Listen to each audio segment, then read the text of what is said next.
pujian dan syukur kepada Allah Subhanahu wa taala atas limpah kurnia taufik hidayah jalla jalaluhu wa taala kepada kita sehingga kita mampu datang untuk menunaikan fardu daripada fardu ketentuan Allah Subhanahu wa taala. Para hadirin jamaah yang dirahmati oleh Allah Subhanahu wa taala, kita baru semalam hari kita meninggalkan satu tarikh daripada tarikh kemerdekaan yang ke-66. Nabi sallallahu alaihi wa alihi wa sahbihi wasallam telah menyebutkan di dalam sebuah hadis, hubbul watan minal iman, mencintai negara adalah daripada separuh daripada iman, sebahagian daripada iman. Maka mencintai daripada negara kita ini merupakan daripada iman. Alhamdulillah atas nikmat yang Allah Subhanahu wa taala berikan kepada kita. Akan tetapi para hadirin jamaah yang dirahmati oleh Allah Subhanahu wa taala, Sayyidina Rasul sallallahu alaihi wa alihi wa sahbihi wasallam diutus pada kaum, wa in kana lil alamin jami'an, walaupun Nabi sallallahu alaihi wasallam itu diutus pada seluruh alam, akan tetapi ketika mana dia diutuskan pada kaumnya itu di dalam Mekah, maka kaumnya itu manusia-manusia yang sudah hilang daripada sifat-sifat kemanusiaan, hilang daripada sifat-sifat malu, sehingga kan jalla jalaluhu wa ta'ala azamatuh, Allah Subhanahu wa ta'ala sebutkan di dalam Al-Quranul Karim berkenaan dengan hilangnya sifat-sifat kemanusiaan yang ada terhadap manusia, menyebabkan Allah Subhanahu wa ta'ala menurunkan Nabi. A'udzu billahi minasyaitonir rajim. Bismillahirrahmanirrahim. Ara'aita alladhi yukadzibu bid-din. Tidakkah kamu melihat orang-orang yang mendustakan agama? Al-Imamul Qurtubi di dalam tafsir Jami'il Ahkam menyebutkan bahawa ad-din ma'naha yaumiddin, ma'naha hari kiamat. Maksudnya seolah-olah Allah Subhanahu wa ta'ala nak mengatakan, hai manusia, tidakkah kamu melihat jenis-jenis orang, golongan-golongan orang yang mana mereka ini adalah orang-orang yang tidak percaya akan hari kiamat, sehingga mana mereka sanggup menghilangkan sifat kemanusiaan yang ada dalam diri mereka. Mereka melakukan huru-hara di atas muka bumi. Kata Jalla Jalaluhu wa ta'ala azamatuh, ya Allah, siapakah mereka orang-orang yang mendustakan agama? Kata Allah Ta'ala, fadzalikal ladzi yad'ul yatim. Mereka adalah orang-orang yang mengherdik, yang memaki, yang menghalau, yang menyakiti hati anak-anak yatim. Ajib. Sayyidina al-Imam al-Alim al-Allamah Muhammad Mutawalli Asy'arawi, kata Imam Muhammad Mutawalli Asy'arawi radhiyallahu taala anhu wa ardhah, apabila ditanya kepada beliau, ya Imam, apakah pahala yang paling besar? Pahala yang paling besar. Tuan-tuan lihat bagaimana Al-Imam mengeluarkan jawapan di dalam Al-Quran. Kata Imam, tidakkah kamu tahu dosa yang paling besar selepas syirik, dosa apa? Dosa yang paling besar selepas syirik adalah dosa orang yang mendustakan agama. Kata Allah, ara'aita alladhi yukadzibu biddin. Kenapa Allah Subhanahu wa taala meletakkan dosa yang paling besar adalah mendustakan agama? Kerana ianya yang pertama, dia orang-orang yang mendustakan agama adalah orang-orang yang menyakiti hati orang lain. Menyakiti hati orang lain adalah dosa yang besar. Maka yang lebih besar daripada itu, menyakiti hati anak-anak yatim. Maka sebaliknya, kata Imam, kalau dosa yang paling besar menyakiti anak-anak yatim, maka pahala yang paling besar adalah menyantuni anak-anak yatim. La ilaha illallah Muhammadur Rasulullah sallallahu alaihi wasallam. Jalla jalaluhu wa ta'ala azamatuh. Allah Subhanahu wa ta'ala apabila menurunkan ayat ini, aksarul mufassirun qalu anna hadhihi al-ayat nazala ala Aba Sufyan. Ayat ini turun kepada Aba Sufyan. Aba Sufyan ini adalah menteri pelancongan, dan juga kita katakan apa pelancongan lah, ataupun KPD NKK kot. Aba Sufyan. Aba Sufyan sebelum Islam, beliau adalah orang yang menjadi tanggungjawab beliau adalah menjaga setiap pendatang yang datang ke Mekah, ke Kaabah untuk menunaikan ibadah.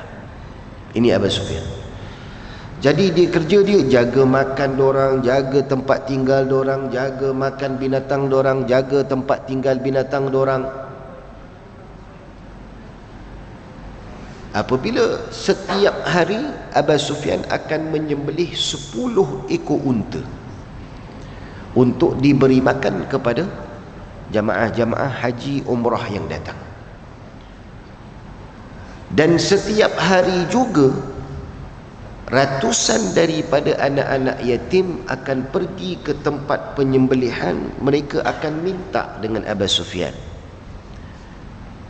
ya Pak, wahai Aba Sufyan, bagilah kami sedikit daripada daging, bagilah kami tak makan, kami begini. Maka setiap hari Aba Sufyan akan menghalau, setiap hari akan mengherdik, setiap hari akan memaki dan menyakiti hati anak-anak yatim.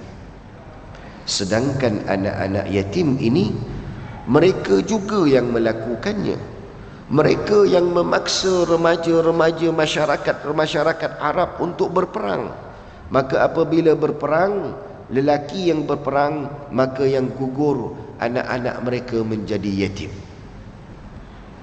Maka akan tetapi Aba Sufyan tidak kisah. Setiap hari puluhan tahun, sehingga kan sifat kemanusiaan terhadap orang yang tidak mempunyai ayah ataupun tidak mempunyai ibu itu sudah tidak ada. Hilang sama sekali sifat kemanusiaan manusia. Maka Allah Subhanahu wa ta'ala turunkan ayat ini untuk memberitahu bahawa sekira mana sifat-sifat kemanusiaan yang sepatutnya ada pada setiap manusia, sekira mana ianya hilang daripada manusia, maka berjaga-jagalah bahawa kamu berada di dalam landasan yang salah. Na'udzubillah. Jadi sifat yang ada pada Aba Sufyan sebelum Islam, kedekut, sifat suka menyakiti hati anak-anak yatim, suka membuli anak yatim ataupun sebagainya. maka sifat ini susah untuk hilang. Dan sifat ini sabit di dalam Islamnya Abu Sufyan ketika mana Hindun isterinya bertanya soalan kepada Rasulullah, "Ya Rasulullah, boleh tak saya ataupun seorang isteri mencuri duit suaminya?" Dia tanya kepada Rasulullah. Kata Rasulullah, "Kenapa? Apa pasal suami, apa pasal sebab isteri nak curi duit suami?" "Kerana suami tadi kedekut tak nak bagi satu sen pun." Tuan-tuan tengok, sifat kedekutnya sebelum Islam, tidak mahu memberi makan, sampai Islam pun, setelah dia masuk Islam pun, ia tetap terjadi. Na'udzubillahi min zalik. Ala kulli hal, ini perkara yang Allah Subhanahu wa ta'ala tetapkan, akan tetapi mereka-mereka ini adalah orang-orang yang telah melihat Rasulullah. Mereka-mereka ini adalah orang-orang yang mendengar ucapan yang keluar daripada wajah mulutnya Rasulullah. Mereka adalah orang-orang yang bermusafahah dengan Rasulullah sallallahu alaihi wasallam.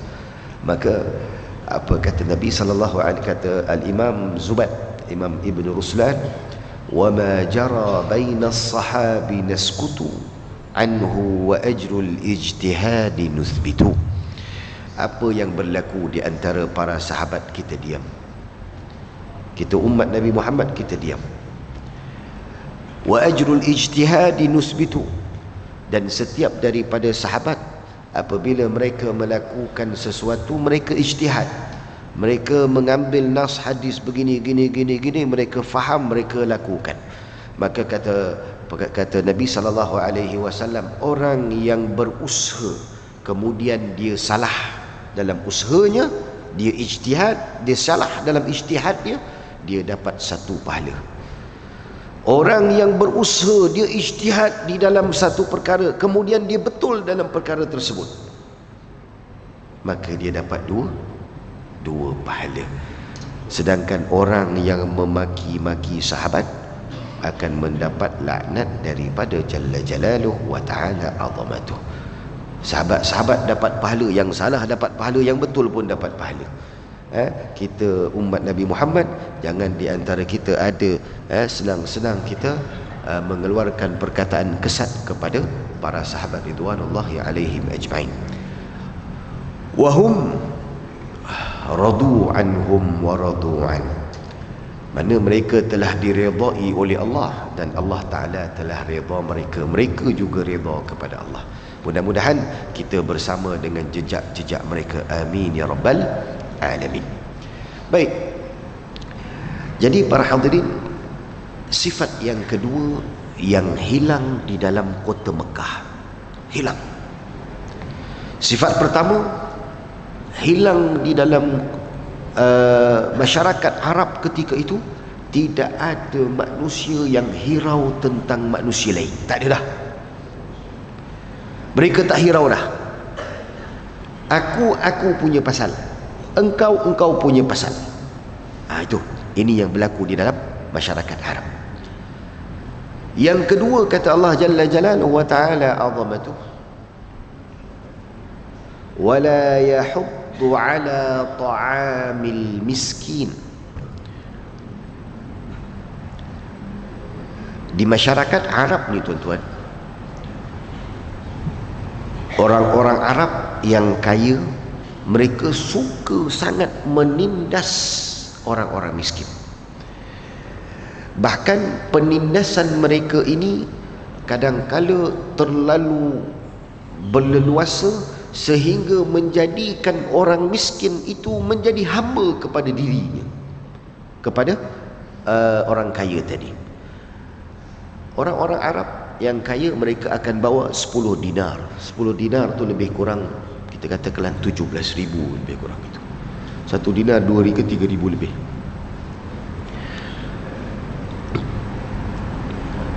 Jadi kalau kita katakanlah 20,000, 30,000, 10 dinar diletakkan depan, wahai si fulan yang miskin, kamu nak 10 dinar ni? Nak. Okey, tapi dengan syarat, ini duit kepala dengan belakang dia. Kita baling. Sekira mana duit tadi jatuh kepada kepala, kamu jadi milik saya, kamu jadi hamba saya. Jika sekira mana duit tadi sebaliknya, maka duit ini milik kamu. 10 dinar ni milik kamu. Mula-mula tu tak boleh ni, bahaya ni, bahaya. Dan dalam masa yang sama mereka tipu. Duit yang mereka baling tu dua-dua kepala, depan belakang kepala. Ini berlaku dalam Arab. Ini disebutkan di dalam sirah, disebutkan di dalam Tabaqatil Ibnu Sa'ad, di dalam Bidayatul Hidayah Ibnu Katsir. Semuanya disebutkan tentang masyarakat Arab yang sudah hilang daripada sifat kemanusiaan. Apabila melihat orang yang sedekah, minta sedekah, bukan diberi duit, akan tetapi dihalau, ditendang, ini yang berlaku di dalam masyarakat Arab. Sehingga kan orang-orang Arab ini seolah-olah mereka hanya menginginkan yang kaya sahaja hidup. Yang miskin ini semuanya menjadi pencacai. Pencacai angkat najis. Dia kata Piramli lah, pencacai angkat najis. Jadi para hadirin yang dirahmati oleh Allah Subhanahu wa taala, apabila sifat kemanusiaan mencintai, merasa sedih, merasa sayu melihat orang-orang miskin, melihat orang-orang yang tidak berpunya, sayu dengan sifat-sifat dengan orang-orang yang begini, adalah sifat semula jadi manusia, semula jadi. Dan kita akan lihat daripada semua yang suka, kalau kita tuan-tuan, semua, saya yakin semua yang hadir dalam solat jamaah, solat Jumaat ini akan melihat siapa saja yang miskin, dia akan bantu sekira mana dia mempunyai. Dia tak punya tak apalah. Tapi ada manusia yang mana dia berpunya, tetapi dia akan mengherdik, menghalau, dia akan mengatakan scam, dia akan membuat huru-hara untuk tidak memberi. Ini telah dijanjikan oleh Jalla Jalaluhu wa ta'ala azamatuhu di dalam Al-Quran. Dalam suratul Baqarah, Jalla Jalaluhu wa ta'ala sebut, Asy-syaitan ya'idukumul faqra wa ya'murukum bil fahsya. Asy-syaitan ya'idukumul faqra. Syaitan menjanjikan kefakiran. Wallahu ya'idukum maghfiratan wa fadla. Sedangkan Allah Subhanahu wa ta'ala menjanjikan keampunan dan menjanjikan kelebihan. Manakala kita lihat di dalam ayat yang pertama, sifat orang yang mendustakan agama Allah Ta'ala, orang mengatakan orang yang menyakiti hati manusia, khususnya anak-anak yatim. Maka bagaimanakah cara untuk kita mengatasi masalah ini? Sayyidina Rasul sallallahu alaihi wa alihi wa sahbihi wasallam mengajarkan kepada kita satu perkara. Perkara ini yang selalu kita lakukan, tetapi kita tidak beberapa faham. Kata Nabi sallallahu alaihi wasallam, ala adullukum ala syai'in idza fa'altum tahabbtum. Tidakkah aku pernah tunjukkan kepada kamu satu perkara yang kamu lakukan, nescaya kamu akan dicintai. Saling cinta, mencintai. Apa dia ya Rasulullah? Afshus salama bainakum, iaitu sebarkan salam kepada semua yang kamu ketahui dan yang kamu tidak ketahui. Tuan-tuan, ada satu lagi hadis yang diriwayatkan oleh Imam At-Tirmizi. Kata Nabi sallallahu alaihi wasallam, min alamati sa'ah, tanda-tanda hari kiamat adalah kamu memberi salam kepada hanya orang yang kamu ketahui. Kamu tidak memberi salam kepada orang yang kamu tidak kenali. Para hadirin yang dirahmati oleh Allah Subhanahu wa taala, saya lihat afshus salama bainakum ini telah diambil alih oleh sahabat-sahabat kita yang seagama dengan kita tetapi daripada negara lain. Mereka telah ambil alih tugas ini. Mereka yang kalau kita lihat, kita pergi ke pam petrol, kalau dia ada di situ, siapa yang memberi salam dulu? Kita ataupun dia? Dia yang memberi salam. Jadi mereka yang telah mengambil alih kerja afshus salam bainakum, iaitu menyebarkan salam kepada siapa yang dikenali, siapa yang tidak kenali. Itu adalah orang-orang yang sangat-sangat tinggi, orang-orang yang mampu mendatangkan kecintaan daripada dua pihak. Sifat yang kedua yang Jalla Jalaluhu wa ta'ala azamatuh menyebutkan berkenaan dengan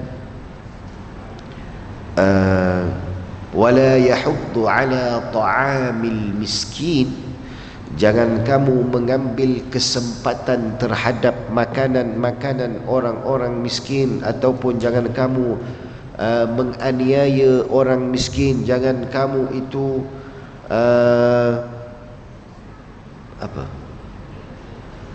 menindas orang-orang miskin, jangan kamu mengambil kesempatan terhadap kemiskinan mereka. Maknakanlah apa yang makna yang sepatutnya. Jadi apa yang boleh, apakah cara untuk menghilangkan sifat-sifat ini? Kata Nabi sallallahu alaihi wa alihi wa sahbihi wasallam, maaf, kata Jalla Jalaluhu wa ta'ala azamatuh, Allah Subhanahu wa ta'ala sebutkan di dalam suratul Baqarah, boleh katakan satu muka surat cerita pasal dia saja, daripada berkenaan dengan orang-orang yang menunaikan sedekah, orang-orang yang infak di jalan Allah, orang-orang yang bersedekah pada waktu pagi, waktu malam, dalam keadaan dia berdiri, dalam keadaan dia duduk, dalam keadaan dia jahrun, dalam keadaan sirrun. Semua ini adalah cara untuk kita terlepas daripada sifat yang kedua, orang-orang yang mendustakan agama, iaitu wala yahuddu ala ta'amil miskin. La ilaha illallah Muhammadur Rasulullah sallallahu alaihi wasallam.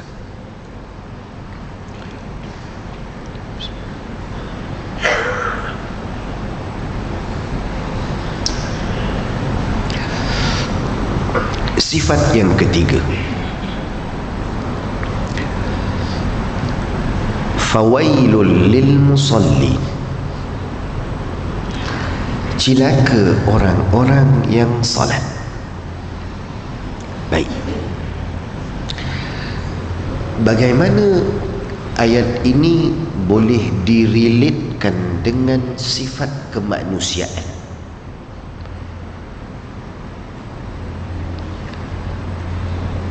Pada tahun yang ke-7 daripada bi'asatun Nabi sallallahu alaihi wasallam, Nabi pergi ke Taif, Nabi dihujani dengan batu, dengan makian, dengan apa sebab.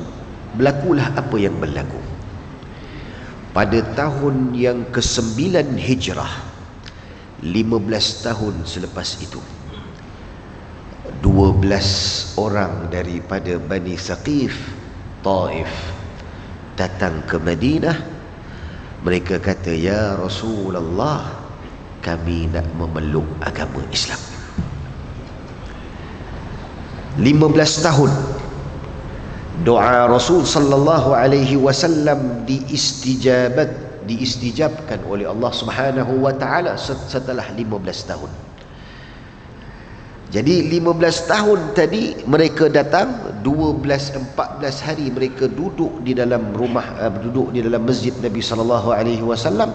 Nabi mengajar mereka agama full, pagi tengah hari petang malam, pagi tengah hari petang malam, pagi tengah hari, 2 minggu berturut-turut. Apabila mereka lepas 2 minggu mereka nak balik, mereka tanya dengan Rasulullah, ya Rasulullah, sudah sampai masanya kami nak balik ya Rasulullah ke Taif untuk kami nak sampaikan Islam kepada mereka. Cuma kami ada beberapa perkara yang boleh tak kami nak bagi dengan kamu ya Rasulullah. Kami nak tawar menawar dengan kamu ya Rasulullah. Apa yang kamu nak tawar menawar ni?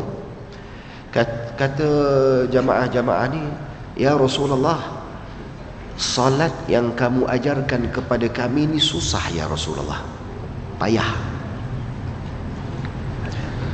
Boleh tak ya Rasulullah engkau ringankan kepada kami, kami tak payah buat 3-4 bulan, sampailah jamaah anak isteri kami, saudara mara kami yang ada di Taif, semuanya mereka dah Islam, kemudian barulah kami melakukan salat. Sepatutnya kalau kita berfikiran kita akan kata, tak apalah, ini baru masuk Islam, bagilah mereka rasa sikit kekuatan Islam, kemudian mereka akan secara sendirinya akan melakukan salat. Tapi jawapan itu jawapan kita. Tapi jawapan Nabi kata apa? La, tak boleh. Ya Rasulullah, boleh tak kamu kurangkan salat? La. Ya Rasulullah, boleh tak daripada 5 waktu jadikan 1 waktu ataupun 2 waktu? La. Apa kata Nabi sallallahu alaihi wasallam? Nabi kata, la khaira fi dinin la salata lahu. Tidak ada kebaikan di dalam satu-satu agama. Apapun agama di atas muka bumi, Theismnya, Buddhismnya, Yahudinya, Nasaranya, Islamnya, apa sahaja, Cina ke India, apa sahajalah agama yang ada di atas muka bumi, selagi mana mereka tidak ada sifat mengabdikan diri kepada pencipta, maka tidak ada kebaikan di dalam agama tersebut. Maka hadis ini membuktikan bahawa salat, saya cerita secara umum, semua agama, salat dalam Islam, solat dalam Hindu, solat dalam semua solat lah. Tapi macam mana solat mereka tu ikutlah. Maksudnya ketika mana Jalla Jalaluhu mengatakan fawailul lil musallin, cilaka orang-orang yang salat, maksudnya apa? Cilaka orang-orang yang meninggalkan sifat daripada sifat kemanusiaan manusia, iaitu mencari siapakah penciptanya, merenung siapakah penciptanya. Itu sifat semula jadi manusia. Maka salat adalah salah satu daripada perkara tersebut. Maka salat juga merupakan salah satu daripada sifat insaniyah manusia. Jadi kata Jalla Jalaluhu wa ta'ala azamatuh, apabila manusia ini tidak menunaikan tanggungjawabnya sebagai makhluk, sebagai manusia terhadap pencipta, yang itu merupakan sifat semula jadi kemanusiaan manusia, maka ketika itu Allah Ta'ala kata fawailul lil musallin, cilaka orang-orang yang salat.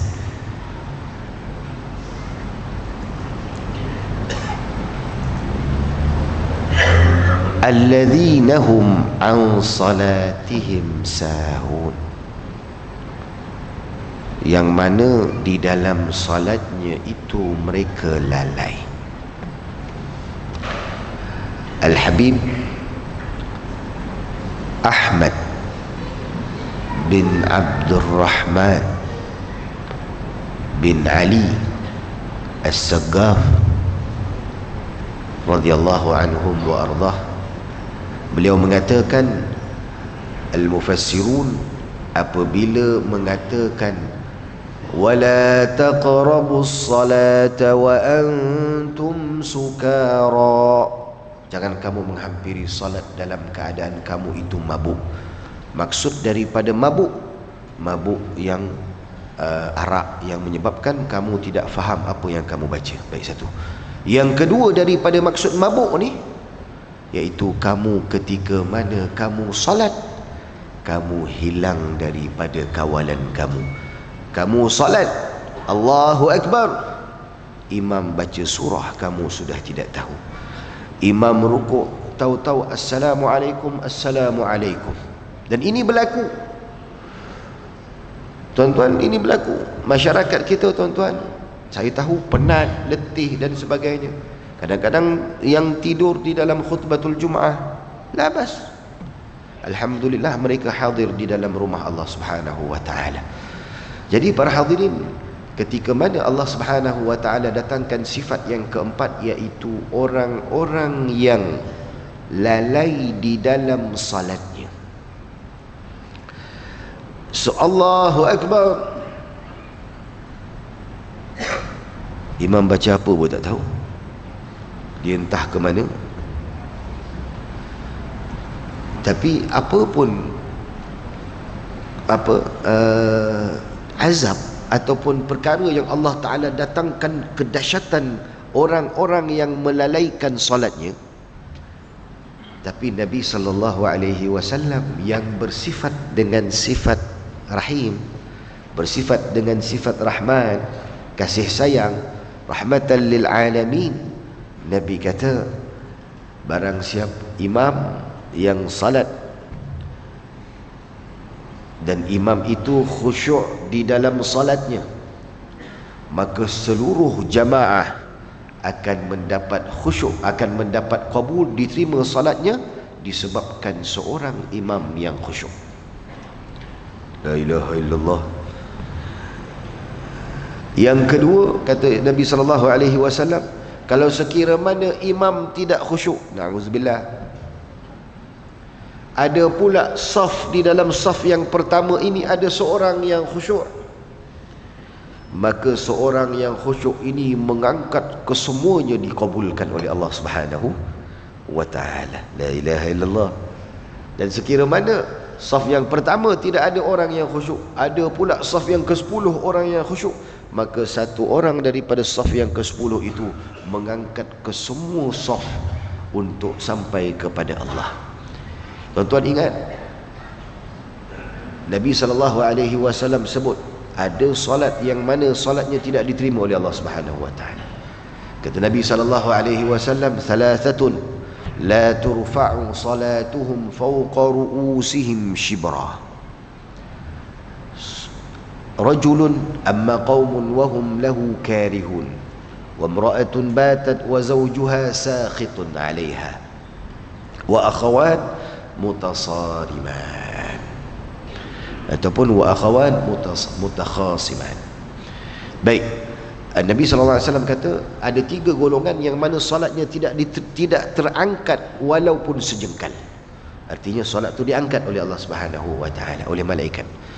Jadi antaranya seorang imam, rajulun amma qaumun wa hum lahu karihun. Imam menjadi imam sedangkan makmum tak suka imam ni, maka salat imam itu tidak diterima oleh Allah Jalla Jalaluhu wa ta'ala. Sebab itu kalau ada tetamu-tetamu yang lain yang datang untuk menjadi imam, dan imam itu bukan imam tempatan yang tidak dikenali oleh orang, Maka sepatutnya, seharusnya dan sebaiknya bagi imam jemputan tadi minta izin kepada jamaah, ya jamaah, redha tak saya jadi imam? Redha semuanya, okey, barulah imam tadi mengangkat takbir. Kalau tidak, kalau ada jamaah yang tidak suka dengan imam ini, contohlah, maka sembahyang imam tadi tidak sah. Ini faedah lah. Baik. Fawailul lil musallin alladzina hum an salatihim sahun. Orang-orang yang lalai di dalam sembahyangnya adalah orang yang termasuk di dalam orang-orang yang mendustakan agama. Tapi apa kena mengena pula dengan orang-orang, dengan insaniyah, sifat kemanusiaan? Tuan-tuan, sifat kemanusiaan itu mengajak manusia untuk mencari yang benar, kembali kepada jalan fitrah. Kullu mauludin yuladu 'alal fitrah. Setiap yang lahir dalam keadaan suci, bersih. Dan sifat kemanusiaan itu akan membawa kepada kebersihan, kepada kesucian, kepada kecantikan. Itu sifat semula jadi.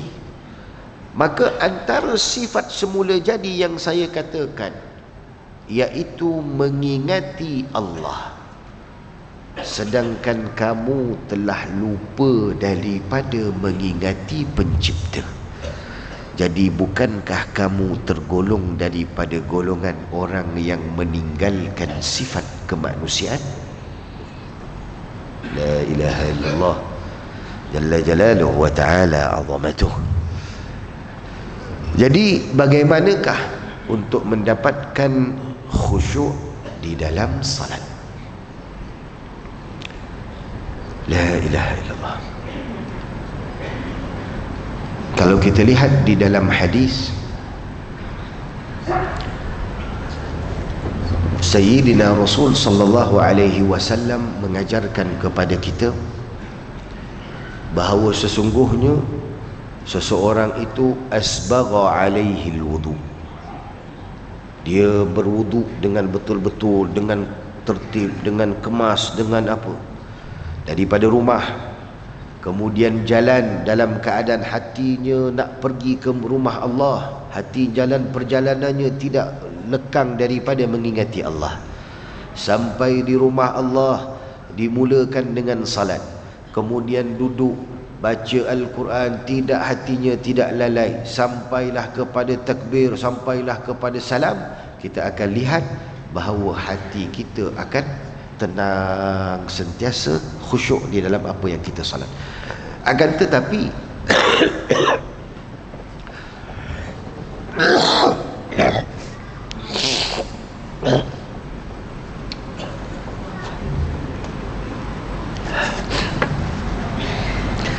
sekira mana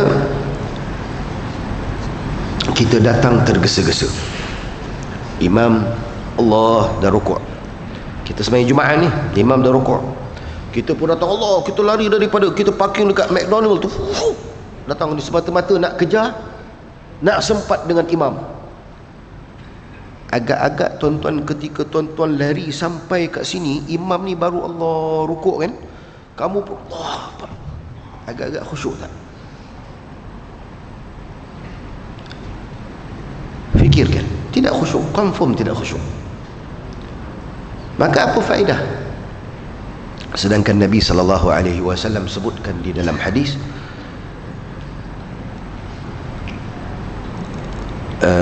dikira salatnya manusia itu sudusuha au thumunuha au rubu'uha, dikira terimanya salat itu sama ada 1/6-nya, 1/3-nya, 1/8-nya, 1/4-nya daripada khusyuk yang ada di dalam salat. Kalau daripada awal sampai habis tidak ada khusyuk, maka tidak ada faedah di dalam salat. Walaupun ianya telah menutup tanggungjawab kamu kepada Allah, tapi kamu tetap termasuk di dalam golongan fawailul lil alladzina hum an salatihim sahun. Jadi what is the point? Baik. Habis dah azan. Cepat dah. Maaf. Tak sempat nak baca, nak habiskan. Jadi insya-Allah kita sambung pada episod yang akan datang. Wabillahi taufiq. Wassalamualaikum warahmatullahi wabarakatuh.